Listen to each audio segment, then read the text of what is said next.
Hello friends. तो आज हम आपके लिए एक अच्छा नया टॉपिक लेके आए हैं, ईटीएफ क्या होता है। तो शुरू करने से पहले आपसे रिक्वेस्ट है, अगर आपने ये चैनल सब्सक्राइब नहीं किया है तो प्लीज़ इसे आप सब्सक्राइब कर लीजिए, ताकि आपको mutual fund and other financial related video आपको मिलते रहे। तो चलो शुरू करते हैं। ईटीएफ क्या होता है? ETF means exchange traded fund, यानी जो एक्सचेंज में ट्रेड होता है, जो म्यूचुअल फंड के यूनिट एक्सचेंज में ट्रेड होते हैं, उसे ईटीएफ कहते हैं। अभी एक्सचेंज में तो क्लोज एंडेड फंड ट्रेड होता है, तो ये इसे हम कैसे कह सकते हैं कि ये एक्सचेंज ट्रेडेड फंड है। ये ओपन एंडेड फंड है, लेकिन एक्सचेंज में ट्रेड होता है। तो यहाँ पे थोड़ा फ़र्क है क्लोज एंडेड और ओपन एंडेड में।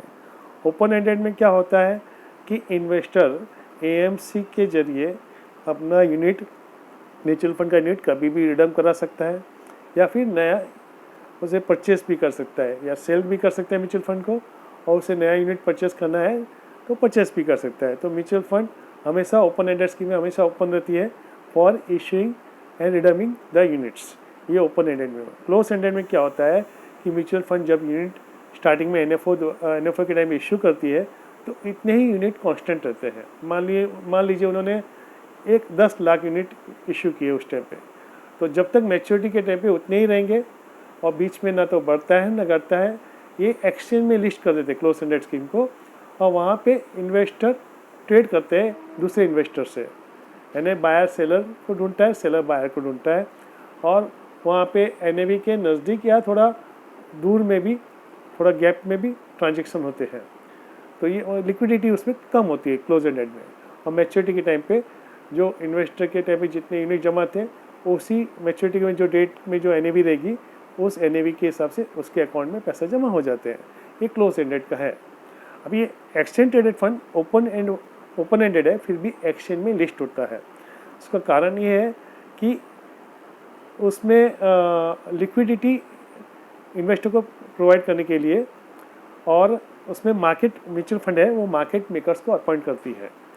यानी मार्केट मेकर क्या करते हैं, वो टू वे कोट करते हैं, बाइंग का और सेलिंग का दोनों प्राइस कोट करते हैं, और वो म्यूचुअल फंड से डील करते हैं बाद में। यानी mutual fund directly small investor से डील नहीं करेगी। ये जो मार्केट मेकर्स है वो म्यूचुअल फंड से डील करेंगे नया रिडीम करने के लिए और नया यूनिट इशू करने के लिए, और मार्केट मेकर्स मार्केट में आपको लिक्विडिटी प्रोवाइड करेंगे। तो आपको अगर जिसका म्यूचुअल फंड का जो यूनिट बेचना है ईटीएफ का, तो आप वहाँ पे मार्केट मेकर से या कोई अदर इन्वेस्टर जो पार्टिसिपेंट है उससे भी आप बेच सकते हो। यहाँ पे कॉम्पिटिटिव रेट में ट्रांजेक्शन होते हैं, यानी यहाँ पे बीड और आस्क के बीच में जो गैप रहता है, यानी जो बायर और सेलर के बीच में गैप रहता है। मान लीजिए 15 में बायर खड़ा है और 15 या 5 पैसे में सेलर खड़ा है, यानी 5 पैसे डिफरेंस में आपके ट्रांजेक्शन हो जाते हैं। ये मैंने एक मोटा मोटी एग्जाम्पल बताया, मतलब थोड़ा कम बेसी हो सकता है।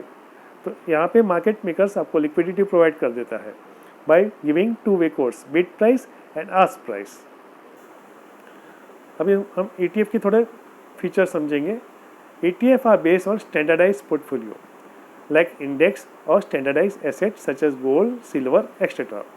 यानी ईटीएफ जनरली जो होते हैं वो एक स्टैंडर्डाइज पोर्टफोलियो के बेस पे इशू किए जाते हैं। जैसे निफ्टी इंडेक्स फंड हो गया, सेंसेक्स इंडेक्स फंड हो गया, बैंक निफ्टी इंडेक्स फंड हो गया। तो ये जो पर्टिकुलर इंडेक्स को ट्रैक करते हैं, उनका अंडरलाइंग जो एसेट रहता है वो इंडेक्स रहता है, या फिर कोई मेटल एसेट रहता है, जैसे गोल्ड एंड सिल्वर के अभी फ़िलहाल दो जो मेटल है, प्रीशियस मेटल है, गोल्ड एंड सिल्वर के ईटीएफ मार्केट में लिस्टेड है। तो अभी बाकी के इशू नहीं हुए, जैसे और भी बहुत सारे मेटल्स, प्रीशियस मेटल है। आज की तारीख में गोल्ड एंड सिल्वर थे, पहले सिर्फ गोल्ड ही था, गोल्ड ईटीएफ ही अवेलेबल था। अभी कुछ साल से सिल्वर ईटीएफ भी इशू हो गए हैं। और ईटीएफ का एक एडवांटेज ये है कि इसका एक्सपेंसेस रेशियो बहुत लो रहता है, करीबन 1 to 1.5% ही रहता है। ये एक्सपेंसेस जो म्यूचुअल फंड का है। और investor can trade like a share, जैसे आप शेयर परचेस करते हो ना, वैसे आप ईटीएफ भी बाइंग सेलिंग कर सकते हो। और इसमें ईटीएफ में सबसे बड़ा एक एडवांटेज ये है कि इसमें आप अपनी ट्रेडिंग स्ट्रेटजी डिज़ाइन कर सकते हो। तो इसमें बहुत सारी ट्रेडिंग स्ट्रेटजी आप डिज़ाइन कर सकते हो, और ETF में पैसा कमाना आसान है इंडिविजुअल शेयर के मुकाबले। अगर आप इंडिविजुअल शेयर में पैसा कमाने की ये करते हो, कोशिश करते हो, तो वहाँ पे लॉस प्रॉफिट दोनों की ज़्यादा वेरिएबल वोलेटिलिटी बहुत ज़्यादा रहती है और वहाँ पे अगर लॉस भी होता है तो लंबा लॉस होता है। लेकिन ETF में रिस्क कम रहता है और उसमें अगर आपकी स्ट्रेटेजी सही है तो उसमें आप अच्छा पैसा कमा सकते हो। तो इस स्ट्रेटेजी के बारे में हम कभी दूसरा वीडियो बनाएंगे, तो उसमें मैं आपको बताऊंगा कि ETF में आप कैसा ट्रेड करके, मतलब बिना रिस्क का और कम रिस्क का दोनों स्ट्रेटेजी है, तो उसमें आप कैसा पैसा कमा सकते हो। सो आई होप आपको ये वीडियो पसंद आया रहेगा। तो thank you for watching this video. अगर आपको ये वीडियो पसंद आए तो प्लीज़ इसे आप लाइक एंड सब्सक्राइब कीजिए और अपने ग्रुप में शेयर कीजिए। Thank you very much.